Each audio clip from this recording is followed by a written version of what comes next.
मैं जा रहा हूँ, वरना इस शहर में धर्मराज मल्होत्रा का सिर्फ नाम काफी है। डैड, भगवान के लिए ऐसे अकड़ के बात मत कीजिएगा, वहाँ जरा प्यार से झुक के आए।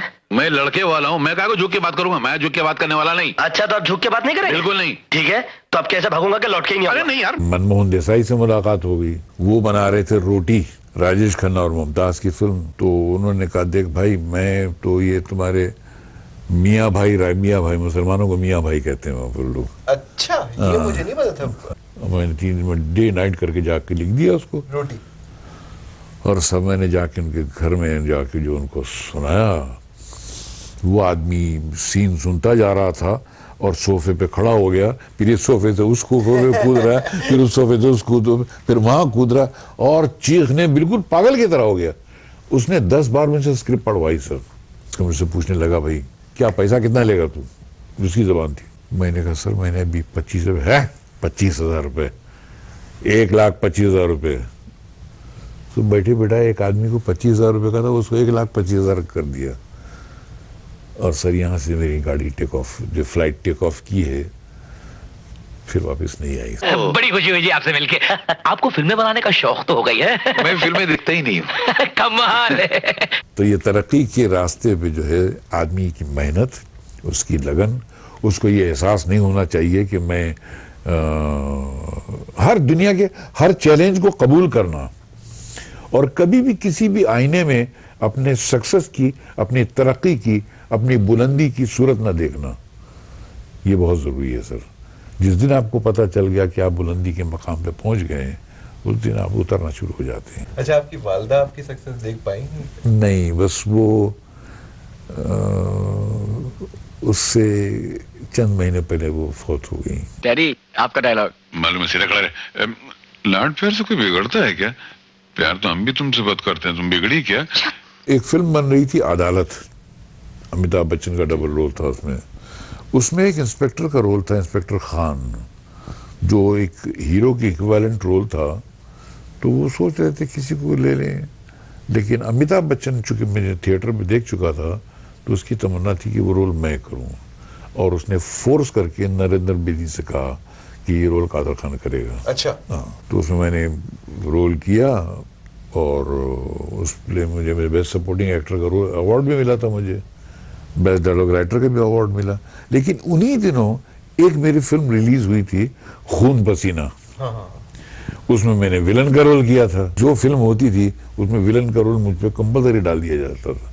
अब बड़ी तकलीफ की बात ये होती है कि आप फिल्म लिख रहे हैं और अपने ही खिलाफ जुमले लिखने पड़ते हैं आपको। हाँ, बिल्कुल। अपने आप को गालियां लिखनी पड़ती हैं, अपने खिलाफ जुमले लिखना, और उस रोल के साथ, कलम के साथ भरपूर इंसाफ करना। ये कहीं ऐसा ना हो कि पता चला हर बार जो है वो विलन हीरो को गालियां दे रहा है और हीरो जो है वो कुछ पलट के नहीं कह रहा है। ये कलम के साथ बेइंसाफी होगी, वो मैंने कभी नहीं की।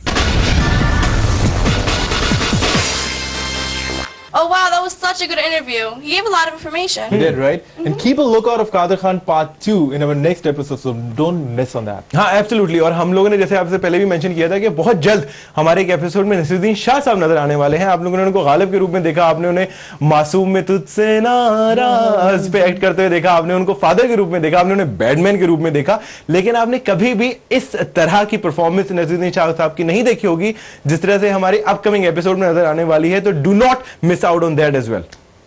Yeah, you know, I'm feeling kind of clustered in this studio. Why don't we go outside?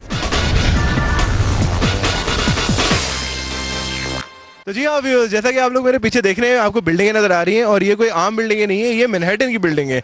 Manhattan America, New York का वो इलाका है जहाँ पे दुनिया की सबसे इंपॉर्टेंट बिल्डिंग्स हैं। मगर कई लोगों को जो कि यहाँ पे नहीं आए हैं, शायद ये नहीं पता होगा कि मैनहट्टन के बीचों बीच एक ऐसा पार्क वाक़ है जो कि मैन मेड पार्क है। ये बहुत बड़ा पार्क है जो कि शहर के बिल्कुल बीच में है, और इसमें कुछ भी नेचुरल नहीं है, मगर इसको ऐसा नेचुरल लुक दिया गया है कि अगर आप इस पार्क में घूम रहे हैं तो आपको वाकई ऐसा लगेगा कि जैसे कि आप किसी एक्चुअली पार्क में घूम रहे हैं जहाँ किसी भी बिल्डिंग का नामो निशान नहीं है। तो चलिए चल के हम आपको ये पार्क दिखाते हैं।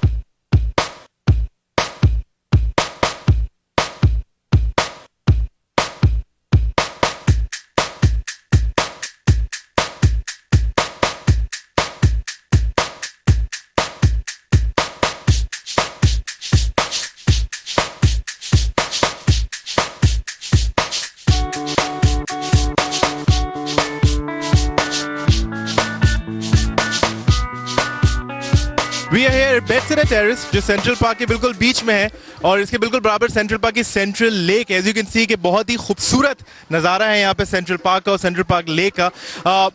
As you all know New York city में समर जवां है और यहाँ पे डिफरेंट फेस्टिविटीज़ और डिफरेंट ओकेजन्स होते हैं, डिफरेंट ऑर्गेनाइजेशंस होती हैं, डिफरेंट फंक्शंस होते हैं जिस पे लोग यहाँ पे आपको मशगूल बिजी नज़र आ रहे हैं। एक और ख़ास बात बेटसेडा टेरेस की ये है कि यहाँ पे आपको अक्सर बॉलीवुड के सुपरस्टार्स शूटिंग करते हुए नजर आएंगे।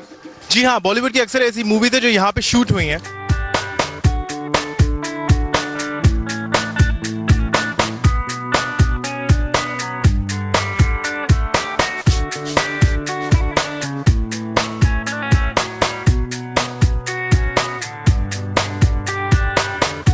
बेटसेडा टेरेस की एक और खास बात ये भी है कि यहाँ पे जिस तरह न्यूयॉर्क सिटी के लोकल लोग घूमने फिरने आते हैं, यहाँ शादियां भी होती हैं। एज यू कैन सी हमारे बैकग्राउंड में एक लोकल शादी की सेरेमनी हो रही है। So this place is very significant and spiritual in terms of the local New York people.